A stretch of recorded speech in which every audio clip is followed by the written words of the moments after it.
అందరికీ నమస్కారం అండి. ఈరోజు మనము మీనరాశి వారి యొక్క జాతక ఫలితం తెలుసుకోబోతున్నాము. మీనరాశి వారికి జూలై 25 అనగా శనివారం నాడు వీరి యొక్క జాతక ఫలితం తెలుసుకోబోతున్నాం. అయితే మీనరాశి వారు ఎవరైతే ఇప్పుడే కొత్తగా మన ఛానల్ చూస్తున్నారో దయచేసి ఛానల్ సబ్స్క్రైబ్ చేసుకొని వీడియోకి లైక్ చేసి సపోర్ట్ చేయడం మాత్రం మర్చిపోకండి. మరి వీడియోని ఎక్కడ కూడా స్కిప్ చేయకుండా చివరి చూసినట్లయితేనే మీకైతే పూర్తిగా అర్థమవుతుంది. రేపటి రోజున మీ యొక్క రాశి ఫలితాల ప్రకారం మీకు ఏ విధంగా ఉండబోతుందో తప్పకుండా తెలుసుకుందాము. మరి అంతకన్నా ముందుగా ప్రతి ఒక్కరికి కూడా ఏదో సమస్య ఉంటుందండి. సమస్యలు అంటే ఉండవు కదా. మరి ఆ సమస్యల పరిష్కారం కోసం ఎక్కడెక్కడికో వెళ్ళి జ్యోతిష్యం తెప్పించుకొని నిరాశ చెంది ఉంటే ఒక్కసారి మన గురుగారిని కాంటాక్ట్ అవ్వండి.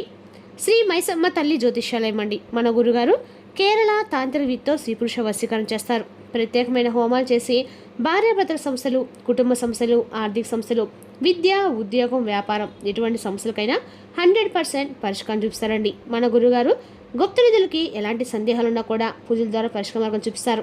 మీరు మన గురుగారిని సంప్రదించిన ఫోన్ నెంబర్ 6300487602. చాలా నమ్మకమైన గురుగారు.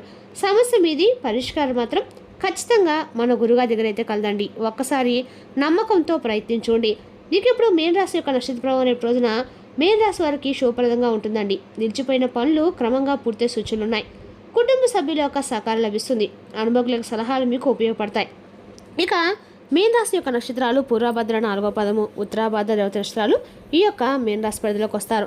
గ్రహబల ప్రకారము గురుబలము మీన రాశి వారికి అత్యంత అనుకూలంగా ఉండి ఆర్థిక, విద్య, ఆధ్యాత్మిక విషయాల్లో శుభ ఫలితాలు ఇస్తుంది. చంద్రబలం ప్రకారం మానసిక ప్రశాంతత పెరుగుతుంది. శని ప్రభావం పనుల్లో కొంత ఆలస్యం కనిపించినా చివరికి విజయం సాధిస్తారు. బుధగ్రహము మాట్లాడేటప్పుడు ఆచితూచి వ్యవహరించడం మంచిది. ఇక రేపు రోజున పరిహార పరంగా శనివారం కావడంతో శ్రీ శనేశ్వర స్వామిని నువ్వుల నూనె దీపంతో ఆరాధించండి.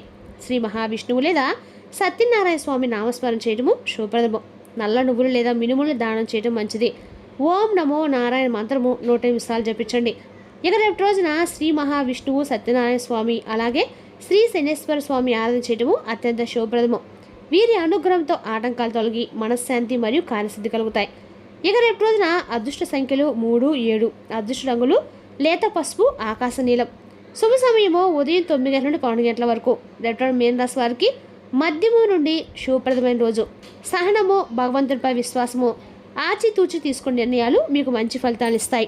ఇక మీరు ఎంత కష్టపడినా కూడా ఫలితం రావట్లని, ఎంత నిజాయితీగా ఉన్నప్పుడు కూడా నమ్మకం ఉన్నా సరే ఎవరు కూడా కలగడం లేదని, మీరు ఎంత ప్రేమ చూపించినప్పుడు కూడా ఎవరు కూడా మిమ్మల్ని నమ్మట్లేదని మీరు అన్ని రకాల కూడా బాధపడుతూ ఉన్నారండి. నిజంగా మీకు ప్రతిఫలం దక్కడం లేదు. ఇది మీ యొక్క తప్పు కాదండి. ఇది మీ యొక్క బలహీనత కూడా కాదు. ఇది గ్రహాల పరీక్ష.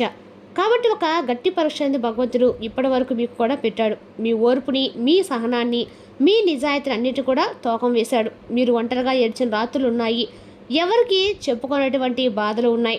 మీ కన్నీళ్లు మీకే కనిపించే సందర్భాలు కూడా ఉన్నాయి. అయినా కూడా మీరు తప్పుడు మార్గంలో ఎప్పుడు కూడా నడవలేదు. అందుకే ఇప్పుడు మీ విధి అన్ని రకాలకు కూడా మారబోతుందని చెప్పుకోవాలండి. ముఖ్యంగా రేపటి రోజున మీపై ఉన్నటువంటి భారమైనటువంటి ప్రభావం అనేది రేపటి రోజున తొలగిపోతుంది. మీ రాశిలో మంగళగ్రహం అనేది బలంగా నిలబడబోతుంది. దీని అర్థం ఏంటంటే ఇంతకాలం మీకు అడ్డుగా నిలిచినటువంటి శని బలహీనపడుతుంది. ఇంతకాలం మిమ్మల్ని తక్కువగా చూసిన వారు నిశ్శబ్దంగా మారిపోతారు. మీ మీద నమ్మకం లేని వారు మీ దగ్గరికి రావాల్సి వస్తుంది. విధి తిరగటం అంటే ఒక్కసారిగా లక్కీగా మారటం కాదండి. మీరు భరించిన ప్రతి బాధకు కూడా సమాధానం దొరకటము. మీరు ఓడిపోయినట్లు అనుకున్నటువంటి ప్రతి క్షణము నిజానికి మీరు తయారవుతున్నటువంటి క్షణం అని మీరు తెలుసుకోలేకపోయారు. అయితే మీరు ఒక తుఫాన్ లాంటి వార్త అనేది రేపు రోజు మీరు వినబోతారని చెప్పుకోవాలండి. ఎందుకు మీరు షాక్ అవుతారంటే అసలు ఆ తుఫాన్ అంటే నాశనం కాదండి, శుభ్రత, నిలిచిపోయేటువంటి గాలిని తొలచి వేసేటువంటి శక్తి. కాబట్టి రేపటి రోజున మీ యొక్క జీవితంలో ఎటువంటి తుఫాన్ అనేది లాంటి వార్త మీ జీవితంలోకి రాబోతుంది. ముఖ్యంగా చెప్పాలంటే కూడా మీ ఊహకందని స్థాయిలో ఆ వార్త ఉంటుందండి. మీరు ఊహించినటువంటి మార్గం అయితే కాదు, మీరు రాసినటువంటి రూపం కూడా కాదు, కానీ అది మీ యొక్క జీవితానికి చాలా అవసరమైంది. మరి ఈ వార్త విన్న క్షణంలో మీ చేతులు అలాగే మీ కాళ్ళు వణికిపోతాయి. మీ గొంతు ఆగిపోతుంది. మీ మనసులో ఒక్కసారిగా గతం మొత్తం తిరిగిపోతుంది. ఇది మంచి వార్త లేదు భయపడనే సందేహం కూడా మీకు కలుగుతుంది కదా. కాస్త కొన్ని గంటల తర్వాత లేదా రేపటి రోజున మీకు పూర్తిగా అర్థమవుతుందండి. ఇది జరగకపోతే నేను ఇంట్లో ఉండేవాడిని అని చెప్పేసి ఒక వార్త వలన మీకు ఒక వ్యక్తి ద్వారా మీకు చెప్పినటువంటి ఒక వార్త ద్వారా మీకు పూర్తిగా తెలిసి వస్తుంది. అది మెసేజ్ రూపంలో కావచ్చు, ఫోన్ రూపంలో కావచ్చు, కొంతమందికి పాతగా మూసేసినటువంటి తలుపు అనేది మళ్ళీ తెరుచుకోవడం కూడా కావచ్చండి. కొంతమందికి ఇప్పటివరకు ఎదురు చూడడం ఒక అవకాశము రేపటి రోజున కనిపిస్తుంది. ఈ వార్త మీ జీవితాన్ని 2 భాగాలుగా చేస్తుంది. ముందు జీవితము అన్ని రకాల కూడా, తర్వాత జీవితము తుఫాన్ లాంటి ప్రభావం అయితే ఇది భయం కాదండి, ఒక గొప్ప సంకేతం. ఇటీవల మీ ఇంట్లో ఒక విచిత్రమైనటువంటి మార్పు కూడా మొదలై ఉండవచ్చు. అంటే మీరు ఒంటరిగా ఉన్న ఎవరో ఉన్నట్లుగా మీకు అనిపించడము, నిద్రలో అర్థం లేనటువంటి కలలు రావటము, లేదా స్పష్టంగా గుర్తుండిపోయే కళలో ఇంట్లో ఒక మూల నుండి ఇంకో మూలకు నడిచినట్లుగా ఏదో ఒక తెలియని భావన, ఇవన్నీ కూడా మీ ఊహలు కావండి. ఇది నెగిటివ్ శక్తి కూడా కాదు, ఇది మీ పైకి అనేసినటువంటి దైవశక్తి. మీరు అనుకొని ఉంటారు, నా ఇంట్లో ఇలా అన్ని ఎందుకంటే మీ ఇంట్లో ఒక మార్పు జరుగుతుంది. శుభం జరగబోయే ముందు కూడా కొన్ని శక్తుల కదలికలు వస్తాయండి. ఇంతకాలం మీ బాధను అంటే మీకు కొన్ని రకాల తీరినటువంటి ఆ యొక్క నిరాశను గమనించినటువంటి భగవంతుని యొక్క అనుగ్రహం అనేది ఇప్పుడు మీకు సహాయం చేయడానికి దగ్గరగా కాబోతుంది. మీ శక్తి మీ ఇంట్లో నెగిటివిటీని పూర్తిగా తొలగించబోతుంది. మీ మీద ఉన్న చెడు దృష్టి తొడు చేయబోతుంది అనమాట. రేపటి రోజున కొన్ని పాత వస్తువులు కూడా పగిలిపోతూ ఉండవచ్చు. గమనిస్తే కొన్ని పాత సంబంధాలు కూడా తెగిపోతూ ఉండవచ్చు అండి. కొన్ని పాత అలవాట్లు మీరు విడిచిపెట్టి ఉండవచ్చు. ఆ సంబంధం రేపటి రోజున మీకు అన్ని రకాలు కూడా మళ్ళీ తిరిగి రాబోతుంది అనమాట. ఏదైతే మీకు భారం అనిపించిన బంధం ఉందో ఆ భారాన్ని తెంచేసి భగవంతుడు మీకు కొత్తగా జీవితాన్ని అయితే ఇవ్వబోతున్నాడని అర్థం చేసుకోండి. మీకు అంతగా కూడా మీ జీవితము పూర్తిగా మారబోతుంది అనమాట. రేపటి రోజున ఏదైతే నష్టం కాదండి, ఇది కూడా ఒక మంచిదేనండి. ఇంకా భగవంతుడు మీకు ఇచ్చినటువంటి స్పష్టమైన ఎదురు కాబట్టి నిశ్శబ్దంగా గమనించండి. మీ జీవితంలో ఏది బయటకు పోతుంది, ఎందుకంటే పోయేది అడ్డంకి అనుకోండి. ఇది ముఖ్యంగా చెప్పాలంటే మీ జీవితంలో యాదృచ్ఛికంగా జరగటం లేదు. గత కొన్ని రోజులుగా జరుగుతూనే వచ్చినటువంటి ఒక విషయాన్ని మీరు తెలుసుకోలేకపోయారు. అయితే ఒక వ్యక్తి మీ గతానికి అయిన వారు కావచ్చు, లేదా మీ భవిష్యత్తుకు సంబంధించిన వారు ద్వారా కావచ్చు.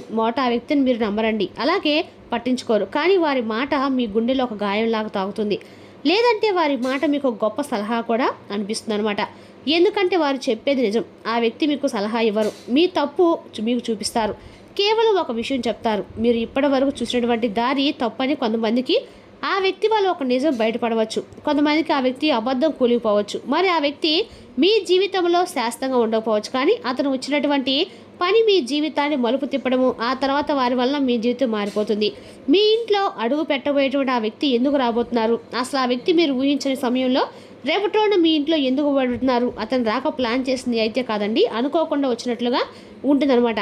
అయితే అతను రావడానికి ఖచ్చితమైన కారణం ఉందండి. ఆ వ్యక్తి మీ కుటుంబానికి సంబంధించిన లేదంటే మీ భవిష్యత్తు సంబంధించినటువంటి ఒక విషయం చెప్పడానికి అయితే వస్తారండి. ఆ విషయం వినక్షణము మీరు మౌనంగా మారిపోతారు, ఎందుకంటే అది మీరు ఎప్పుడు కూడా అనుకున్నది కానే కాదు. అయితే ఈ విషయంలో ఒక స్పష్టత అనేది వస్తుంది. ఆ వ్యక్తి చెప్పే మాట మీ నిర్ణయాన్ని మార్చేలా ఉంటుంది, మీ జీవితాన్ని మారుస్తుంది. అందుకే వారు మీ జీవితంలోకి రాబోతున్నారు. ఇంకా ఆలస్యమై తప్పుడు వారిలో ముందుకు వెళ్ళిపోవడం నుండి ప్రమాదం ఉంది. కాబట్టి భగవంతుడి ఒక రూపంలో మీ ఇంట్లో వాతావరణాన్ని మార్చడానికి వస్తున్నాడు అన్నట్లుగా మీ మనసు కనిపిస్తుంది. మీ మనసులో ఉన్నటువంటి భయం పూర్తిగా తగ్గుతుంది. అదృష్టం నెమ్మదిగా వచ్చినా కానీ ఖచ్చితంగా ప్రారంభమైతే అవుతుందండి. డబ్బు ఎందుకు ఆగిపోయింది అనేది కూడా ఇప్పుడు మీరు తెలుసుకుంటారు. అలాగే ఒక విషయం మీకు ఎప్పుడు కూడా అనుకుంటూ ఉంటారండి, డబ్బు సంపాదించే శక్తి నాకు ఉంది, కష్టపడే అలవాటు నాకు ఉంది, కానీ ఎందుకు డబ్బు నా దగ్గర నిలవడం లేదైతే వచ్చిన డబ్బు వచ్చేట్లో పోతుంది, లేదా రావాల్సిన డబ్బు మధ్యలో ఆగిపోతుంది. అయితే ఇది యాదృచ్ఛికంగా అయితే కానే కదండి. గతంలో మీరు ఎవరినో నమ్మి నష్టపోయినటువంటి ఎవరో ఒక సాయం చేసినట్టు తిరిగి పొందలేకపోవచ్చు. మీకే రావాల్సిన డబ్బుని మీరు విడిచిపెట్టుకుని ఉండవచ్చు. ఇది మీ యొక్క మంచితనమే, కానీ అది మీకు బరువుగా మారిందండి. అయితే ఆ బరువు అనేది రేపటి పూర్తిగా నెమ్మదిగా తగ్గే ప్రయత్నం అయితే కనిపిస్తుంది. ఆర్థికంగా మీ జీవితంలో ఒక కదలిక అనేది స్టార్ట్ అవుతుంది.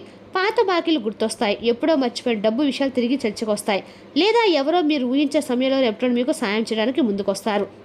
ఇదైతే ఒక్కసారిగా ధనవంతులు చేయడానికి కాదండి, మీలో ఉన్నటువంటి భయాన్ని తొలగించడానికి, అలాగే మీకు సహాయం చేయడానికి భగవంతుడు ఏదో ఒక రూపంలో మిమ్మల్ని ఆదుకోవడానికి వస్తున్నాడు అనమాట.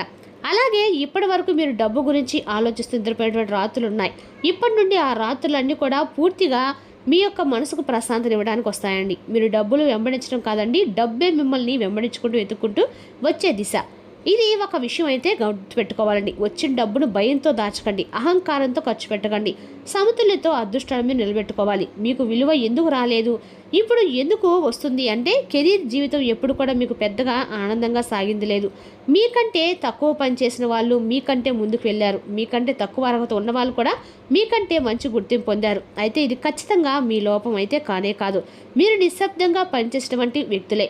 మీరు ఫలితం పెట్టుకున్నారు కానీ ప్రమోషన్ మీద కాదు, అందుకే మీ విలువ ఆలస్యంగా రోజున బయటపడుతుంది. రేపటి రోజున మీ మాట పదింతలుగా పెరుగుతుంది. ఇప్పటి వరకు మీరు చెప్పిన మాటలు వినిపించకపోయినా రేపటి రోజున అవే మాటలు అందరి దృష్టిలో పడతాయి. ఉద్యోగం లేనటువంటి వారు కూడా రేపటి రోజున గొప్ప సంకేతం వస్తుంది. అది వెంటనే ఉద్యోగం కావచ్చు, వ్యాపారం కావచ్చు, ఒక అవకాశం కావచ్చు. అది మీ దిశను పూర్తిగా మలుపు తిప్పేటువంటి సంకేతం అండి. ఉద్యోగంలో ఉన్న వారికైతే ఒత్తిడి తగ్గుతుంది. రేపటి రోజు మీ అవసరమైనటువంటి నిందలు అంటే అవి కూడా తగ్గుతాయి. మీ మీద అదే పనిగా ఎవరైతే ఎక్కువగా దృష్టి సారించి మీ మీద తప్పుడు నిర్ణయాలు, తప్పుడు ఉద్దేశాలను ఎవరైతే ఎక్కువగా దృష్టి సారించి తీసుకుంటున్నారో వారికి కఠినమైనటువంటి శిక్షలు పడతాయి. ఇక రేపు రోజున నోరు కంటే మీ పనికి ఎక్కువ ప్రాధాన్యత ఇవ్వండి. ఎందుకంటే మీ విజయాన్ని అందరూ కూడా తట్టుకోలేరు. గాయం ఎందుకు లోతుగా ఉంటుంది అంటే మార్పు ఎలా వస్తుంది అనేది కూడా రేపటి రోజు మీరు పూర్తిగా అర్థం చేసుకుంటారు. సగం ప్రేమ సగం నమ్మకం అనే మాట మీకు తెలియదు. అందుకే మీ గాయాలు అనేవి లోతుగా ఉంటాయి. గతంలో మీరు ఎవరికో మీ మనస్ఫూర్తిని ఇచ్చారండి, మీ విలువను తగ్గించుకున్నారు. అయితే ఇది మీ లోపల చాలా రకాలైన సందేహాలకు కారణమైంది. మరి రేపు రోజు నా బంధం అనేది ఆ గాయాన్ని పూర్తిగా పోచబోతుంది, శాశ్వతమైన ఆనందాన్ని ఇవ్వబోతుంది. అది దాంపత్య విషయంలో కావచ్చు, స్నేహబంధం కావచ్చు, ప్రేమ విషయంలో కావచ్చు. ఇక ఏదైతే ప్రేమకు సంబంధించినటువంటి గాయం ఉందో అది పూర్తిగా రేపు రోజున మానబోతుందని చెప్పుకోవాలండి. అలాగే అర్థం చేసుకోవడానికి కూడా ప్రయత్నిస్తారు. మరలా తిరిగి మీ బంధము ఒకటైతే కాబోతుందని చెప్పుకోవాలండి. మీరు వినాలి చెప్పి మీరు కోరిన మాట రేపు ఆ వ్యక్తి నుండి మీరు వింటారు. అయితే ఇక్కడ ఒక నిజమైతే మీరు తెలుసుకుంటారండి. రేపటి రోజున ఆ వ్యక్తి చెప్పే మాట మీ జీవితాన్ని పూర్తిగా మీ ప్రేమది అవసరమైన విధంగా మీరు మలుచుకుంటారనమాట. రేపటి రోజున ఇన్ని రకాలు కూడా విద్య, ఉద్యోగ, వ్యాపారాలు కూడా అన్ని రకాలు కూడా అనుకూలమైన చెప్పుకోవాలండి. మరి తెలుస్తుందా కానీ ఈ రాశి వారి జాతక ఫలితాలు. తిరిగి రేపు మరో వీడితో మళ్ళీ కలుసుకుందాం. Thank you for watching.